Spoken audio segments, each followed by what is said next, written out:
What up, guys? It's Kyle.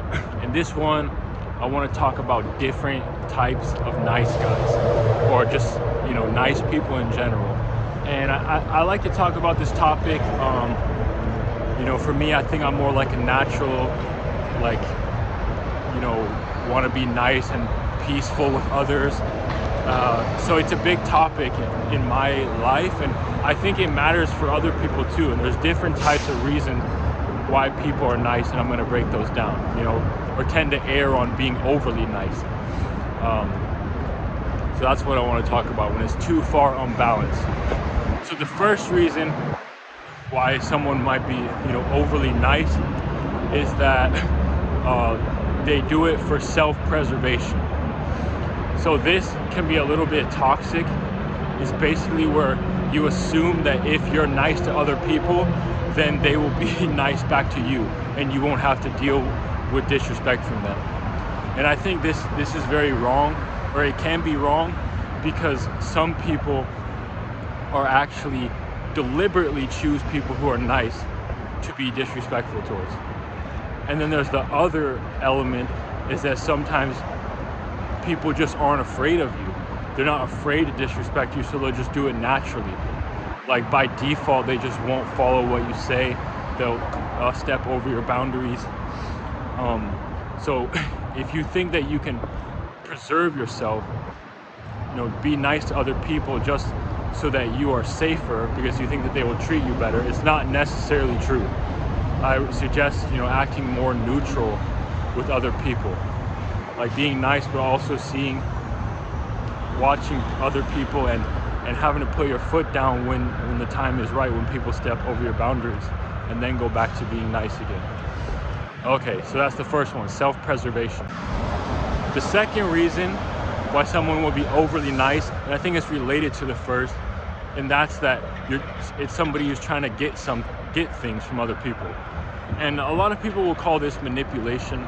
For me, I don't call it manipulation. I think that it's just kind of can be a flaw, and there's some truth to it.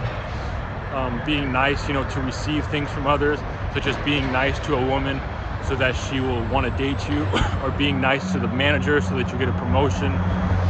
I think that, again, it doesn't necessarily mean that people will want to give you things just because you're nice. And if it leads to a mass amount of entitlement, it can lead to rage, constantly feeling angry against other people if you become entitled. I think that you're definitely entitled to being respected if you're nice to other people, but you can't necessarily feel entitled to actually have people actively giving you things because of being nice. So I think if you're going to be nice to other people, don't necessarily use it as an instrument to get things. Just do it a little bit here and there to everyone. But yeah, self-preservation is the first one. The second reason is to get things. The third reason I'm going to call religious confusion or moral principle. So this could be, let's say, for example, someone who is Christian, and they saw Jesus die on the cross, and they saw a lot of people throughout the Bible die in the name of morals. So they believe that you have to be self-sacrificial in the sense of being nice to everybody, and that you're almost virtuous for being a punching bag to other people. And I think that this one is definitely bad. You do not want to be a punching bag for other people. I don't necessarily think it's virtuous how much pain and disrespect you can take for others. It's kind of like martyr disorder, I think. Like people who purposely put themselves in positions to be persecuted so that they believe that they are more virtuous than other people. I don't think that this is right. You don't have to sit there and take punishment from other people for no reason. I don't think it makes you more virtuous. It's probably just going to make you rage and punch somebody in the face at some point if you keep taking that. So you know, don't think that it's virtuous. Yeah, I think some more religious people can get this confused, and I think definitely people who just have the moral principle of being nice, it is good, but you can't just do it robotically, just being nice all the time, just as a habit. You have to watch who you're around. If someone is not being nice to you, you don't have to go out of your way to be nice to them as a moral principle, like consistent moral principle. You don't have to throw it the other way and do something evil to them, but you genuinely want to either shut these people down or stay away from them. So yeah, that's some moral confusion is the third reason. This next one I believe is a little less common, actually probably pretty uncommon, and a little bit more complicated.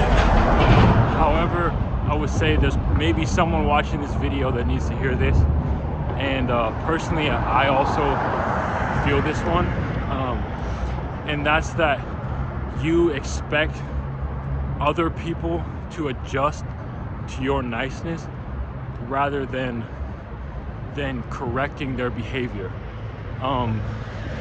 I heard, like, I was reading a little bit on people on the spectrum, and this is often what sometimes what they will experience, and even other people too, is basically where you think that you should live as if the world was ideal and everybody else should adjust to you. And I think that you know, living as if the world was perfect and living as if the world is innocent and expecting other people to adjust to you, I think in some ways it does make sense, because I've been in situations where someone was being rude and I knew it, but I didn't want to correct them because I feel like that doesn't solve the problem.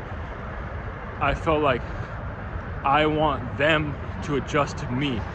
Like, if I'm nice, I want them to be nice. If they're rude, I'm not going to correct them because it feels inauthentic. Because using force or calling out somebody's disrespect, and then that modifies their behavior because you called them out, I feel that doesn't actually solve the problem. It just modified their behavior, because now they know that they can't be disrespectful anymore. But it doesn't really feel like they change authentically, and that kind of makes me mad. I want them to change on their own, like come to their own terms that they're being disrespectful, and then change. So I want to live my life as if the world was perfect and they should adjust to me rather than me correcting their behavior. I hope that makes sense. But in this case, I think we're kind of out of luck. Sometimes you gotta just adjust to other people's behaviors manually by telling them, hey, you know, I don't like how you treated me. But yeah, that's it. So living innocently and expecting other people to adjust to you.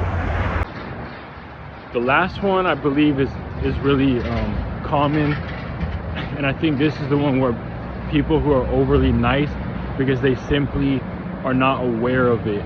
They're not aware that other people have agendas. They want to see the best in other people, and sometimes it's just they want to be positive.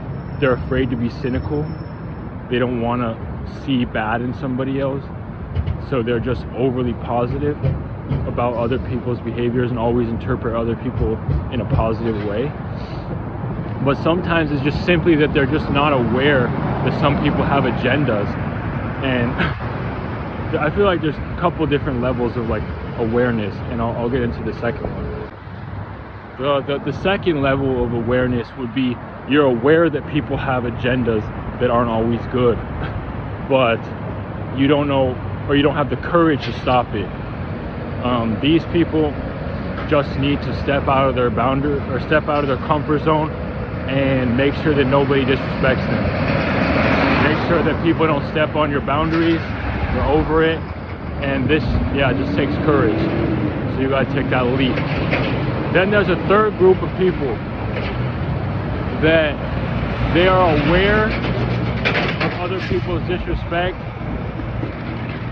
they have the courage to stop it, but they don't know what to say or do or how to stop people's disrespect, and they feel nervous that they don't have the actual communication ability to handle it properly. And I've been in these situations before where I felt like, you know, I want to say something to somebody because I didn't like what they said, or, you know, I just didn't like how things were being dealt in certain situations, but I just felt like I didn't know how, and I didn't want to take a risk and make the situation worse. So that is just more of a practical that's just more of a practical thing of learning how to actually communicate. I mean, there's simple ones such as saying, hey, I didn't like the way you treated me, or hey, this isn't fair because of this and this. And even if the person said, okay, life isn't fair, and I don't know, then you gotta have something to say about that too.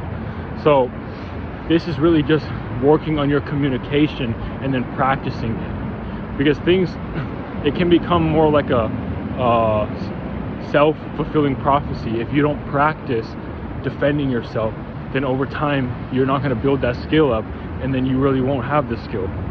So you got to step out and practice. At least try to come up with some sort of script to call out someone's disrespect, or to even get what you want. It's not even necessarily calling out disrespect.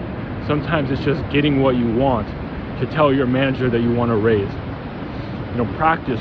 Go on YouTube, look it up, how to ask for a raise, and then you'll find out how to do it in the most respectful way possible.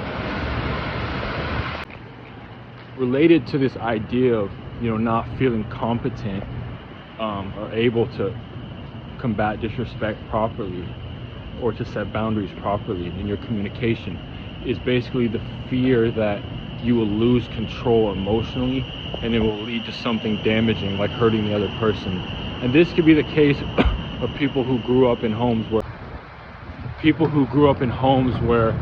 you know, every time maybe one of your parents expressed negative emotion, it always ended up in some sort of destruction, you know, like them going off and becoming completely abusive, you know.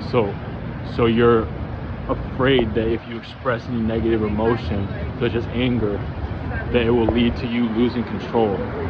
And I think this has to be overcome, you know, like the fear of like lashing out and hurting somebody physically or whatever.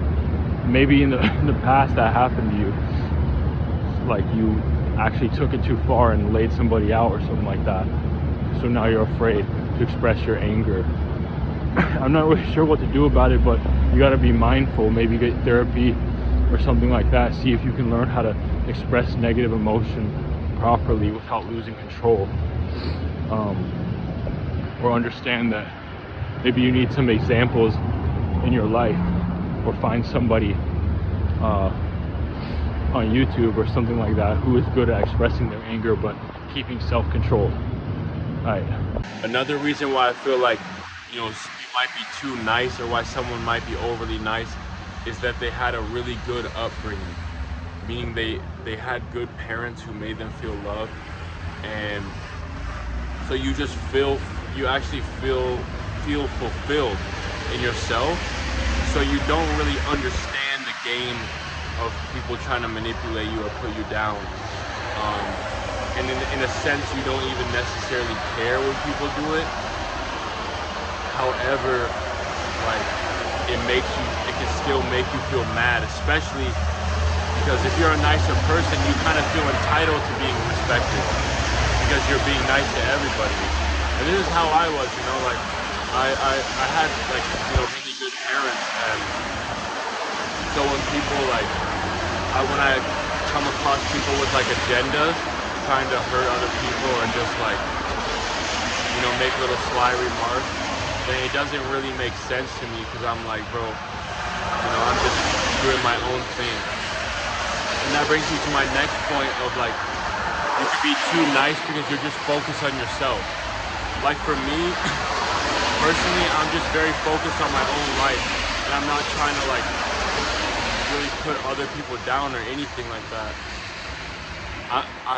for me, I consider it a waste of time for me to start like competing with other people on like a, just kind of petty competition.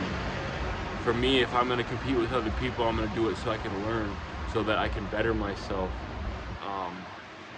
Yeah, and compete with them in a friendly way, just so we can both better ourselves. So that's also another reason. And you gotta be careful, because if you're loved, or if you're just a type of peaceful, non-competitive person in general, who just wants to spread peace and joy, you gotta be careful that you also work on learning how to defend yourself, and understanding people have some agenda. And then I want to bring another point, and this is related to the, it's related to not seeing agendas in other people, and that's basically that you're just too logical. You think that everybody is just trying to do the best thing and do the right thing, and people act like they're gonna do one thing and then they don't, So you can't be too logical, like thinking that everybody is just gonna act in a predictable way, like idealistically. The next point I want to make is something that I struggled with, and that's basically like you take all advice as useful. And this was me, like I had a friend who was like giving me lots of advice, and a lot of it was helpful, but I ended up realizing his overall agenda, I feel like, was to just put me down and make me feel less than him. So even though the advice was useful and I love to learn, like you can't just let people give you advice and tell you what to do and become your leader, just for the sake of learning. Like you can't do that. Not every advice people give you is going to be for your best interest. Like that person, who I'm talking about, who I had to cut off because a lot of the advice was helpful, but the intent, I feel like, was not constructive. It was to put me down. And that's how a lot of manipulators are. They start out by being your friend, and then they try to position themselves as your mentor and stuff like that, or like they're better than you, and then they can go downhill from there. So, yeah. There's actually one more type of overly nice person that I want to talk about in this video, and I believe this is actually someone who isn't necessarily overly nice in their inside, but they actually have weak tonality, and they don't speak with a defensive tone, so people think that they're super nice, but they're actually not like being overly nice. It's just their natural way of speaking soft. So what I mean by people who don't speak with a defensive tone, like for example, let's say someone says something disrespectful to you, this person who doesn't speak with a defensive tone might be like, what do you mean? What do you mean by that? Their natural tone is not very defensive, so people think that they're naive and being overly nice, but inside they're actually being defensive. It's just, it doesn't come out in their tone. So a better tone when someone's being disrespectful is really turn up that defensiveness. So if someone says something disrespectful, be like, what do you mean by that? Like, what did you just say to me? You don't speak to me like that. Rather than like, what do you mean? It's a tonal thing, and it's even your body language and everything, allowing that, frustration and the feeling of being offended to actually come out in your tone and body language. Yeah, to have strength in your tone. So, and conviction, strength and conviction. Some people don't have natural tone. I struggle with that a little bit, Or for example, some people don't know if I'm being sarcastic or I'm joking sometimes, and it kind of makes me mad, like even in that sense, because there's been times where I was joking and the person looked at me like I was stupid because they thought I was serious. Because of my tone, I think can be a little hard to read. But yeah. All right, peace out. So these are the reasons that I thought of why somebody might be overly nice, you know, in an unhealthy way. And drop a comment, subscribe if you like this content. And yeah, I love studying communication, and I didn't even necessarily study this stuff. It's stuff I thought of. Some of it, you know, I've read, but yeah, I hope this helps. I don't believe that all people that are, you know, overly nice are just trying to manipulate others. I've heard people say that before, like that people that are trying to be overly nice, oh, they're just trying to get the girl and it's predatory. You know, I don't necessarily believe that. We all grow up with certain habits and ways of interacting with the world that I don't think is necessarily manipulative. You know, just being nice, you hope to have people respect you in return. So, all right, have a good day.